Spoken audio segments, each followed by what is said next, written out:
Joshua, I just woke up and we're doing Josh's biblical Passover New Testament story. Courtney Cronin is an escort.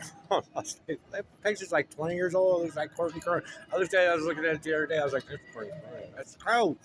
Anyway, that's not what we're talking about right now. I'm talking about Las Vegas advertisements. All right. So now we got to get into some backstory, right? See, this is why it would take me like I need like a lot of time to like sit here, and I don't feel like combing through each little bit like all at once. But I can. I could sit here and do it. So why is the stepfather of Jesus called Joseph? Because Joseph, it like pull Joseph takes the Hebrew. Joseph actually forms the Hebrew nation. Because if you read the New Testament, like Jesus is always bashing Joseph.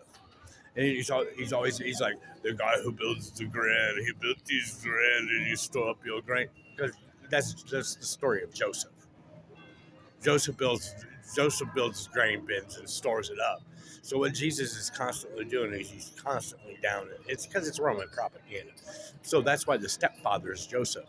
And then people are like, why does Joseph never say anything? And I had some theories about it because I know when everything started for me. I go, Joseph doesn't say anything because he probably wasn't alive. Well, probably none of them were real, actually. They're probably all made up. But like, because this really started when my mother died. So like Jesus, I like they tried to trick me, and I was like, maybe that's why my ministry starts when my mother dies because Jesus' ministry starts when his father. I don't know, but anyway, that's why Joseph's stepfather. So now we're gonna get into like the state of Israel, which exists right now. It's not the Hebrew nation. It's not the biblical Hebrew nation. It's not. Ben Gurion formed it. I don't remember.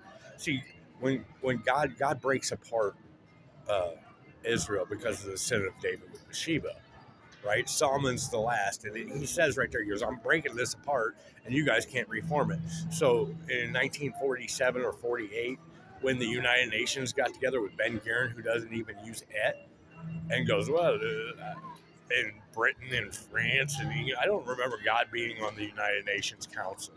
So it's just the state of Israel. Like they say this all the time. They're like, "Oh, this is the Hebrew nation." It's not because God didn't reform it because that's not what He's going to do. Because I'm New Jerusalem, and we'll get it as we get on further down the line. I'm New Jerusalem because you want some biblical proof. You go to Isaiah. What's God say? He goes, "I broke the staff of unity, and then I broke the staff of favor." And what he said, the staff of unity, he breaks Judah apart. He breaks Judah apart. Yes. Digital well-being. Thank you for coming up in the middle of my video. Yes, we want you to close. All right. He breaks the staff of unity. What he does, he separates Judah from Israel, right? And then he breaks the staff of favor. And then he separates Jerusalem from Judah. My last name is Hudson. Judah. Yhudah. It's Hud wrapped in Yah, right? And he breaks that apart. And why does he break Jerusalem apart? Because it's the city of David, right? Because in Zechariah, he says, God who chooses Joshua, the God who chooses Jerusalem, because I'm Jerusalem. I'm where the Spirit of God will rest because the city of David is where the Spirit of God rests.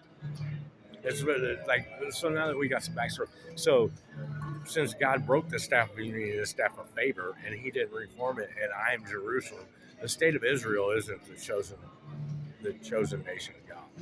But you can go into Ezekiel, right? If you go into Ezekiel, he addresses this point too, when he said, "All right, are we done with the notifications?" All right, thank you. Are there any more notifications I need to know? So when I think it's in Ezekiel. I don't know. I don't have my Bible. You go turn to Paul in Ephesians. Paul says, "Worship in the Spirit." Oh, what Spirit? Paul says, "Remember the mysteries that I shared with you."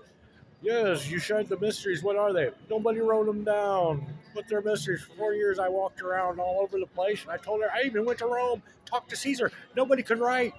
Nobody wrote it down. Anyway, I don't mean to go off on Paul, but like for 4 years, Paul walks around. Like all his letters are, hey, be good to each other and do the things that I told you to do. What are they? Well, I told you, remember? Apparently nobody remembers. Nobody wrote it down. Nobody thought to write it down. 40 years Paul was walking around. Nobody thought, hey, man, maybe we should write this stuff down. Nobody even thought about it. Didn't even cross any mind. He goes all the way to Rome and goes to Caesar. He has an audience with Caesar. Apparently, Caesar didn't have scribes. Nobody in Caesar. He was so important. He got to go and meet with Caesar, and they didn't write it down. Nobody wrote it down. Specifically wrote it down. No, it's just, you remember? No, I don't. What are they? Well, I told you, remember? You think somebody would be like, "Oh my god," because I found this thing in the field, and then I bought the whole field. Somebody would write it down. Nobody did. But I mean, apparently it was so fucking boggling. That you have those mysteries of the whole universe, and you share them with us, and nobody was like, "Man, let's write this stuff down. This stuff is really, really important." Or told somebody else. Nobody knows. They had to have a synod in 600 AD to figure it out. Anyway, but in Ezekiel, I think it's in Ezekiel when God talks about I'm going to send fresh water and make all the salt water fresh, and it'll flow out from my throne, and everything, every tree, plant, and animal will be nourished. Because he's talking about me, because of the river. Anyway, he addresses Israel because he says Zion cries, "What about us? Why? What about us? We're your firstborn. We're your first children," or something like that. Because he's addressing the Hebrew nation. He's saying, and he says, "How could I forget about you, who suckled at my breast first?" He's saying that I'm going to bring Judaism in with this fake Catholicism stuff. Anyway, I just woke up. I got to charge my phone. Wow.